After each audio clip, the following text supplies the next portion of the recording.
Each and every passing day at Stalag 13 was filled with danger and intrigue. There was no one person who worked alongside Colonel Robert Hogan who wasn't the best at his job and brave. Colonel Hogan and his men fought from the inside of Germany. They ran an espionage unit from a Stalag of all things. They were one of the most successful unit that London had. Each day the men worked endlessly to make sure the Allies were the winners of this horrible war. Each one of the men had been trained well, and had bombed many factories and destroyed trains and supply trucks. Every chance they had they would do their best to hamper the German effort.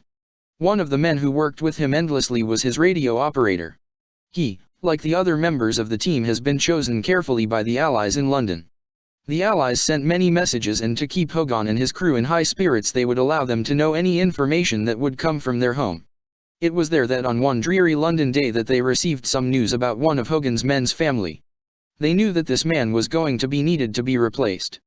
The word came through that Sergeant James Kinch's parents had been in a bad car accident. This left his two young brothers without parents and in need of care. Those in London knew that he was needed at home. So, the search began for a suitable replacement. He was the radio operator for the unit and was a much-needed person within the unit. He was the mouth and ears of the prisoners. He was the contact with the submarine. The message was received by Sergeant Kinch. Unfortunately, he was the radio operator. As Kinch did his best to hold back his tears for his parents and family, he was told that there would be a suitable replacement sent. Kinch was going home. This was the best information that a prisoner of war in the heart of Germany could receive. He would be going home to his hometown of Detroit, Michigan. He was going to truly miss the friends that he had met while he was at Stalag 13. As Kinch went up the steps to the barracks, he was met by Colonel Hogan. The men were surprised to see their friend ask if he could speak to Colonel Hogan in private.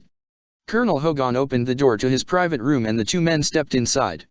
There, Kinch told Colonel Hogan what he had been told. "They are sending me home, Colonel. I will stay until they find a suitable replacement." Colonel Hogan listened to his friend and the man who had been their way of contacting the outside world and embraced him. It was true that a suitable replacement could take a while, but he was going to lose one of his most trusted men. As each of the men heard the news, they gave their friend their condolences. Each one of them felt sorry for their friend. But, their job was too important. They were doing their best to make the war a win for the Allies.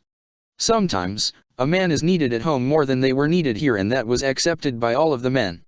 They were best friends and wanted what was best for each other. As the days passed, London arranged for Kinch to get his old job back at the telephone company. The pay was relatively good and he would be able to support his brothers with it.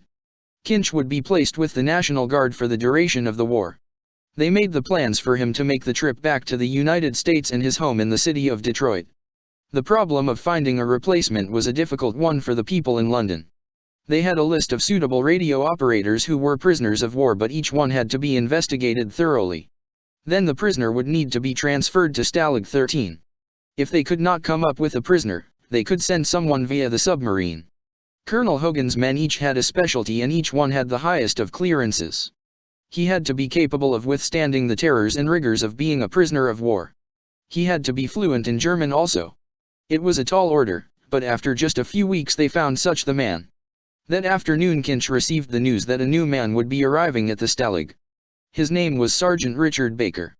Kinch smiled to himself, as he thought of Colonel Hogan explaining his disappearance and the appearance of a new man.